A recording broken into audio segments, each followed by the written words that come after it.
जब से लाल किले के पास ये दुखद हादसा हुआ है तब से हमारे पड़ोसी मुल्क की हालत कुछ ऐसी है, on off on off on, क्योंकि मोदी जी ने कुछ ऐसा कहा जिनसे इनकी यादें ताजा हो गई। इसके पीछे के षड्यंत्रकारियों को बख्शा नहीं जाएगा। बत्ती कभी नीली हो रही है, कभी लाल हो रही है। आपने सुना तो होगा, चोर की गांव में खुजली। ये कहावत कुछ ऐसी नहीं है, लेकिन हमारे पड़ोसी मुल्क के केस में ये ऐसे ही होती है। चोर अभी से सफाइयां दे रहा है, मैंने नहीं किया, मैंने नहीं किया। झोंपड़ी वालों, अभी तो हमने नाम ही नहीं लिया, तुम्हारा दाना अभी से कूदना शुरू हो गया। इतनी जल्दी घबरा रहे हो? क्या गवर्नमेंट ने फॉर्मली ये बोला है कि टेरर अटैक है? नहीं, उन्होंने बोला हम सारे एस्पेक्ट पे जांच करेक्ट। तो पाकिस्तान का तो एंगल है ही नहीं इसमें, अभी कहीं नहीं है फिलहाल नहीं है। किसी ने नहीं कहा अभी तक कि पाकिस्तान इसमें इन्वॉल्व है, लेकिन होगा। इसी वजह से चोर की गांव में खुजली मची हुई है। ले आई ब्रह्मोस मार्शल पनीर। अब इनको अचानक से याद आ गया है कि ऑपरेशन सिंदूर अभी बंद नहीं हुआ। पूरा मीडिया बस एक ही गीत गा रहा है, हमने नहीं किया। एक चैनल कह रहा है ये राह की साजिश है, दूसरा बोला इंडिया हमें फंसाना चाहता है, तीसरा चिल्ला रहा है हमारे खिलाफ प्रोपेगेंडा हो रहा है, हमें बदनाम किया जा रहा है। बदनाम उसको किया जाता है जिसका कोई नाम हो। बिल गेट्स है ना, वो ओसामा बिन लादेन को बदनाम करने की कोशिश कर रहा है। ये तो ये वाली बात हो गई। पाकिस्तानी जनता कंडेम कर रही है, पहले भी किया था, फिर कर रही है। बिल्कुल, हमने पहलगाम को भी कंडेम किया था, बल्कि हमारी हुकूमती लेवल पर जो बड़े अहदेदारान थे उन्होंने भी कंडेम किया था। मगर जो हमारे बच्चे इधर शहीद हुए थे बावलपुर के अंदर मस्जिद में, उनको आज तक मोदी साहब आपने कंडेम नहीं किया। वो इंशाल्लाह आप करेंगे। ओह, आजा आजा। आज मेरा मूड मजाकिया नहीं है, वरना देता तेरे को तेरे ही लेवल पर जाकर रिप्लाई। स्टाइल देखा इसका, मोदी साहब अब करना पड़ेगा, अब आप करेंगे। ये कंडेम है या धमकी, या धमकी में छिपा कन्फेशन? हर चीज भीख में चाहिए इनको। अब कंडेम मांग रहे। किया ना हमने तुम्हारे फालतू के कंडेम के बदले में कंडम तुम्हारी जिहादी पाठशालाओं को। कैसा लगा था? अच्छा तो बिल्कुल नहीं लगा होगा, तभी तो बिदक रहे हो। बस पाक फौज के खंबे पर चढ़ी जनता ही बिलबिला रही है बहावलपुर के लिए। पाकिस्तानी सरकार और फौज को जरा भी फिक्र नहीं है कि इंडिया 6 मई की तरह से फिर से इनके भाड़े के टट्टुओं के अड्डे तबाह कर देगा, ब्रह्मोस मार देगा। फिक्र है तो बस इस बात की कि तसल्ली से ठुकाई होने के बाद भी जीत गए थे, इस बार कैसे होगा? ये हर चीज जीत जाते हैं। इस बार क्या होगा? इस बार तो इंडिया ट्रंप की भी नहीं मानेगा। You're right. और जैसा कि मैंने कहा, इनको अपने पिट्ठुओं की, अपने भाड़े के टट्टुओं की जरा भी फिक्र नहीं है, क्योंकि ये तो आनी जानी चीज है ना। आज एक मसूद अजहर चला जाएगा, कल एक नया हाफिज सईद आएगा। आज जैश तबाह कर देंगे, कल लश्कर तैयबा एक्टिव हो जाएगा, परसों कोई नई ब्रांच खुल जाएगी, चलता रहेगा। इन्होंने करा, आपको पता लगा ये पाकिस्तान का है, 2 ब्रिगेड हेडक्वार्टर गायब, that's it, end of story. Absolutely कि साइज खत्म करो, अपरूट, जड़ से मिटाना होगा। असली जड़ तो पाक आर्मी है। Whole nation is a terrorist state control by its army. Anti terror operations Kashmir में करोगे, करते रहो, अगले 100 साल तक करते रहो। पाकिस्तान, इसकी इलेक्टेड गवर्नमेंट इस्लामाबाद से नहीं चलता, GHQ रावलपिंडी चलाता है पाकिस्तान को। दर्द उसको होना चाहिए। जब तक इस बवासीर का इलाज नहीं होगा, ये नए नए हथकंडे, नए नए तरीके अपनाते रहेंगे, जैसे अभी देखने को मिला। पहले क्या होता था, कोई अनपढ़ दूर दराज के गांव का लड़का पकड़ा जाता था। अब भारत ने पकड़े highly educated doctors, engineers,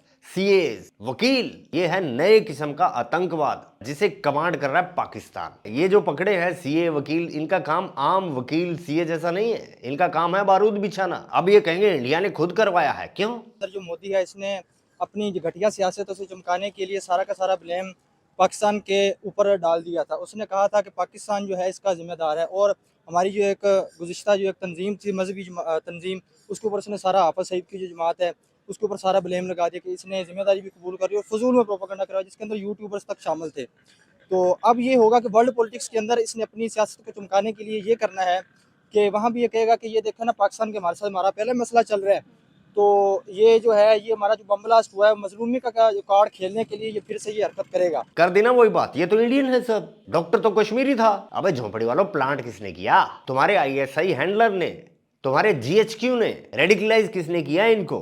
training किसने दी इनको? फंडिंग कौन दे रहा है? इंस्ट्रक्शंस कहां से आ रही हैं? ये सारा कचरा मेड इन पाकिस्तान है, डिप्लॉयड इन इंडिया। स्विच है पाकिस्तानी आर्मी के हाथ में। देखो, जब हम आदिल अहमद डर की बात करते हैं, आदिल अहमद डर कौन था?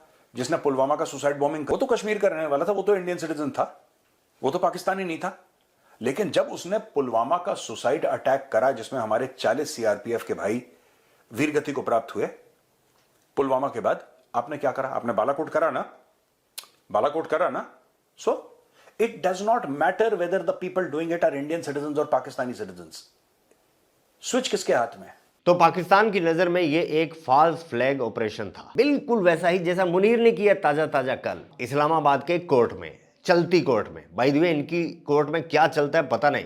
एनीवे, तो दिन दिहाड़े अनार फूटा इनकी कोर्ट में। अब बोलोगे ये मुनीर ने करवाया है। हाँ, मुनीर ऐसा करवा सकता है, ये दिखाने के लिए कि यार हमारे तो खुद ही लगे पड़े हैं, हम किसी को क्या टारगेट करेंगे। वो कर सकता है, बस थोड़ा सा फायदा दिखना चाहिए। 100 रुपए के नोट के लिए मुनीर अपने 100 फौजी टपका दे। तो दोस्तों, दरअसल ये घबराहट में किया गया अटैक था। अब तक आपको अच्छे से पता चल गया होगा कि असल मामला इससे बहुत बड़े लेवल का था। ये इस्तेमाल कर रहे थे कैस्टर ऑयल। क्या बना रहे थे ऐसा? राइसिन।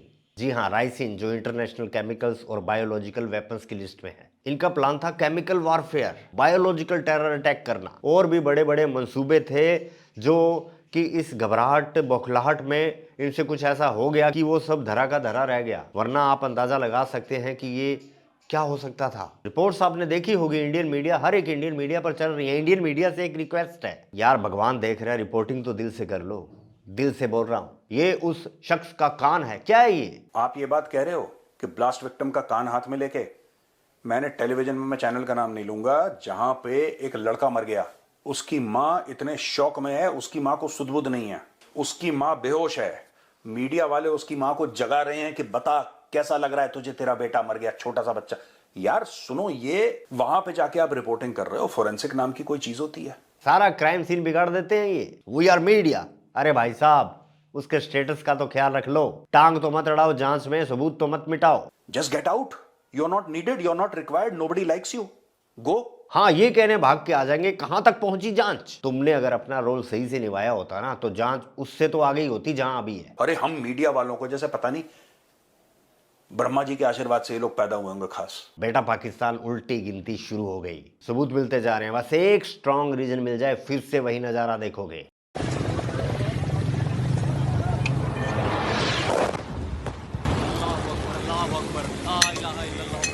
फिर से मीम वार लड़ोगे तुम। Meme game was up there. फिर से दिखाना अपनी टेक्नोलॉजी। हम कितने टेक्नोलॉजी में एडवांस है हमें नहीं पता। तैयार हो जाओ। हमारा हिंदू मुशरिक दुश्मन एक मर्तबा फिर पाकिस्तान पर हमला करने के लिए आ रहा है, और अब की दफा ये वो गलतियां नहीं करेंगे जो इन्होंने पहली दफा की थी। अगर आप चाहते हैं कि पाकिस्तान सन्नाटे में बैठ जाए, they must suffer loss of territory.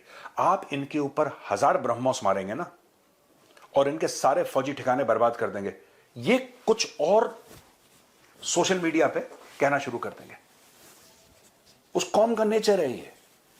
Unless they suffer loss of territory, they must suffer loss of territory. यही करना चाहिए। आप बताना, आपको क्या लगता है क्या होना चाहिए? पहले भी बदला लिया था, फिर लिया जाएगा। अभी के लिए बस यही।